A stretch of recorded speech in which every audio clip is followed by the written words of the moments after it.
দাবি একটাই, আমরা কোনো বেশি দাবির মধ্যে আসি না। কোর্ট যেই রায় দিয়েছেন সেই রায়কে বাস্তবায়ন করা, এবং কেন যে করছে না আমাদের বোধগম্য নাই।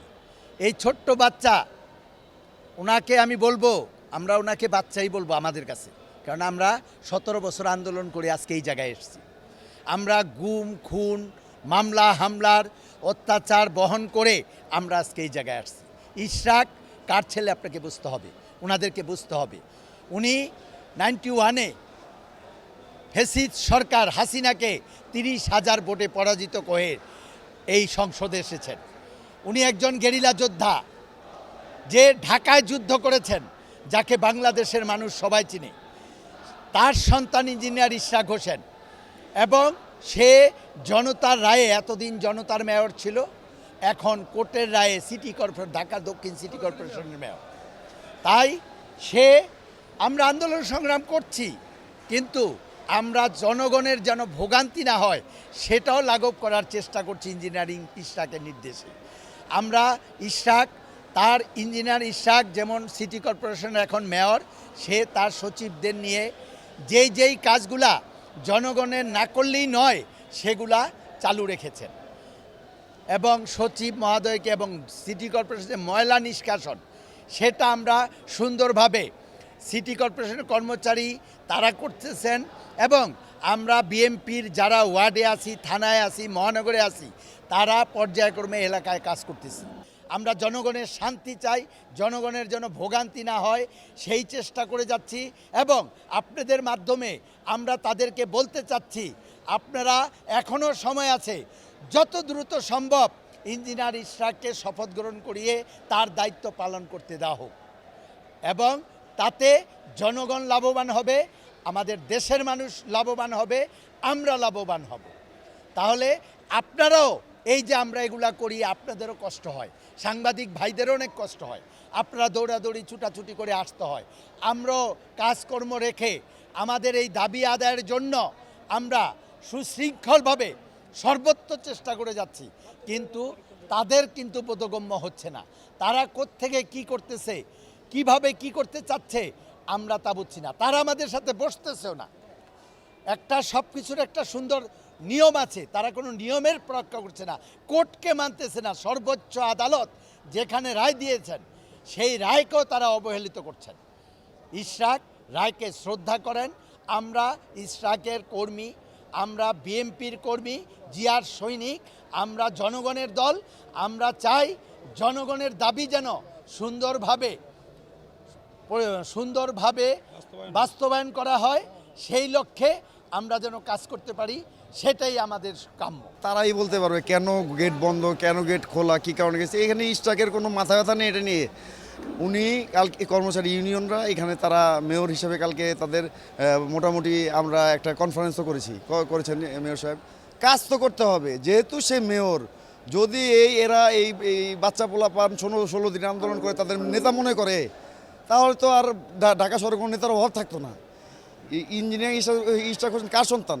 সাদেক হোসেন খোকা ভাইয়ের সন্তান, বীর মুক্তিযোদ্ধা সাদেক হোসেন খোকা ভাইয়ের সন্তান। আমরা মনে করি ঢাকার একটা সুযোগ্য সন্তান থাকার দরকার ছিল, এবং উনি মেয়র হিসেবে আসছেন। আদালতকে অমান্য করছেন এই আসিফরা। এই 16 দিনের রাজনীতিতে তারা মনে করছেন বাংলাদেশটা তাদের একার হাতে। এই শেখ হাসিনা যেরকম স্বৈরাচার ছিল, তার চেয়ে বড় স্বৈরাচার মনে করি আমি এদের। এবং যেই পর্যন্ত আমাদের শপথ গ্রহণ করা না হবে সেই পর্যন্ত আমরা গ্যান্ডা থানা 46 নম্বর ওয়ার্ড বিএনপি ঢাকাবাসী আমরা রাজপথে থাকব। পতিত ফ্যাসিস্ট সরকারের আরেক প্রেতাত্ম এখানে দেখতে পাচ্ছি, যারা জুলাই ঘোষণা বাস্তবায়নের মাধ্যমে আদালতের রায়, জনগণের রায়, 2020 সালে জনগণের রায়ে উনি জনতার মেয়র, এবং ট্রাইব্যুনালের রায়ে ওই মেয়র। তো ওনাকে শপথ না করিয়ে যারা এই সিদ্ধান্ত বাস্তবায়ন করছেন যে সাদেক হোসেন খোকার ছেলে, সুযোগ্য সন্তান ইঞ্জিনিয়ার ইশরাক ঢাকার মেয়র, ওরা মানতেছেন না। আমি তাদের উদ্দেশ্যে একটা কথা বলতে চাই, আমরা দীর্ঘ 17 বছর রাজপথে থেকে যেভাবে আন্দোলন সংগ্রাম করেছি, এই যে একটা সর্বনিম্ন কর্মী নেতা না, বিএনপির একটা কর্মীর যোগ্যতাই আসিফের নাই। এই আসিফের যারা 15 বছর রাজনীতি, আপনি 15 দিন রাজপথে থেকে কি করবেন? 15 বছর থেকেছি, দরকার হলে এই ইশরাকের মেয়র শপথ নেওয়ার জন্য আবারও 15 বছর রাজপথে থাকবো, এটা আমরা জ্ঞানরাবাসী ঢাকাবাসীর নেতৃত্বে করছি। পাশাপাশি ইঞ্জিনিয়ার ইশরাক ঘোষণা দিয়েছেন উনি যারা সিটি কর্পোরেশন কর্মকর্তা আছেন তাদের সেবার পাশাপাশি আমরা আন্দোলন চালিয়ে যাব। ওনার নেতৃত্বে এই ঘোষণা করছি যতদিন ওনাকে মেয়র ঘোষণা করা না হয়। আদালতের রায় দিয়েছে, নিম্ন আদালত থেকে রায় দিয়েছে, উচ্চ আদালত থেকে রায় দিয়েছে, অ্যাপিলেট ডিভিশন থেকে রায় দিয়েছে। সকল পর্যায়ে রায় দেওয়ার পরে শুধুমাত্র আমরা যেটা বুঝতে পারছি সরকারের একজন উপদেষ্টার ইচ্ছার কারণে, তার ইচ্ছা অনিচ্ছার কারণে আজকে এই ঘোলাটে পরিস্থিতির সৃষ্টি হয়েছে। আমাদের বিশ্বাস অতি দ্রুত সরকারের শুভবুদ্ধি উদয় হবে এবং আমাদের যে যৌক্তিক দাবি সেটা মেনে নেবে। আজকে এই সরকারের উপদেষ্টা সে বলছে যে এখন আর সময় নেই শপথ গ্রহণ করার, শপথ করানোর কোনো আইনে নেই। উনি যে আজকে উপদেষ্টা হয়েছে, উনি কোন আইনে উপদেষ্টা হয়েছে? দেশের প্রয়োজনে, জাতির প্রয়োজনে, নগরের বাসীর প্রয়োজনে যে কোনো সময় যে কোনো সিদ্ধান্ত সরকার ইচ্ছা করলে নিতে পারে। আমরা বিশ্বাস করি সরকার সেই ধরনের সিদ্ধান্ত নেবে এবং অতি দ্রুত এই অচল অবস্থার অবসান হবে। গণ অভ্যুত্থানের মাধ্যমে পেশিবাদী সরকারের পতন ঘটিয়েছিলাম বাংলাদেশে গণতন্ত্র প্রতিষ্ঠা করার জন্য, বাংলাদেশে আইনের শাসন প্রতিষ্ঠা করার জন্য।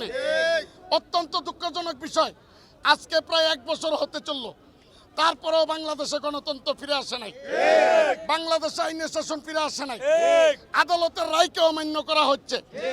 আমরা বলতে চাই যারা আদালতের রায়কে মানে না, যারা বাংলাদেশের গণতন্ত্রের শত্রু, তাদের বিরুদ্ধে আমরা সবসময় সোচ্চার ছিলাম, রাজপথে ছিলাম, এখনো আছি। তাদেরকে এই অন্তর্বর্তী সরকার থেকে বিতাড়িত করার আগ পর্যন্ত, তাদেরকে আইনের আওতায় না আনার আগ পর্যন্ত আমাদের এই আন্দোলন চলবে। আমরা আমাদের প্রাণের মেয়র, আমরা তাকে ভোট দিয়েছি, আমাদের সেই ভোটে নির্বাচিত মেয়র, যেটা আদালতের রায়ে সুস্পষ্ট হয়েছে। সর্বোচ্চ আদালত ইঞ্জিনিয়ার ইশরাক হোসেনকে শপথ পড়ানোর জন্য নির্দেশনা দিয়েছেন, আদেশ দিয়েছেন।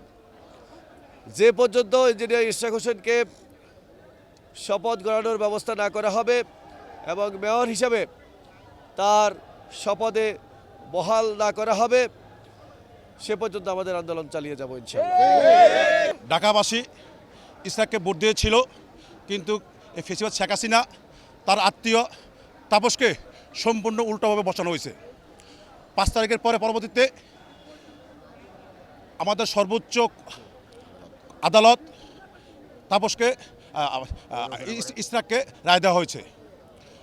বর্তমান ফেসিবাদ আসিফ তার ব্যক্তিগত স্বার্থে, তার সিন্ডিকেটের স্বার্থে আইনগতভাবে রায় দেওয়ার পরও, জনগণ ভোট দেওয়ার পরও তারপর তাকে বসানো হচ্ছে না। সেই জন্য আমাদের আন্দোলন চলবে যতদিন পর্যন্ত উনি না বসবে ইশরাক সাহেব, আমাদের আন্দোলন চলবে। সুষ্ঠু ভোটের মাধ্যমে আমরা তাকে নির্বাচিত করেছিলাম। তাকে ষড়যন্ত্র করে তখন তাকে শপথ বাক্য পাঠ করাই নাই এবং তাকে চেয়ারে বসতে দেওয়া হয়নি। কিন্তু নির্বাচন কমিশন এবং আদালত তার পক্ষে রায় দিয়েছে, গেজেট হয়েছে এবং তাকে স্থানীয় সরকার মন্ত্রণালয়ের তাকে শপথ বাক্য পাঠ করাবে এবং তার চেয়ারে তাকে দায়িত্ব বুঝিয়ে দেবে। কিন্তু সেটা না করে তারা সুগভীর ষড়যন্ত্রের অংশ হিসাবে তালবাহানা করে আমাদের নগরপিতাকে তার দায়িত্ব বুঝিয়ে দিচ্ছে না। সেই জন্য ঢাকার আমরা জনগণ, আমরা তাকে এই দায়িত্বে বুঝিয়ে দিয়েছি এবং আমরা চাই সরকারও আইনের প্রতি শ্রদ্ধা রেখে, উচ্চ আদালতের প্রতি শ্রদ্ধা রেখে এবং ঢাকা দক্ষিণ সিটি কর্পোরেশন নগরবাসীর সুবিধার কথা ভেবে অবিলম্বে সরকারিভাবে তাকে শপথ বাক্য পাঠ করিয়ে তার দায়িত্বে তারা অর্পণ করবেন, এটা আমরা নগরবাসী আশা প্রকাশ করি।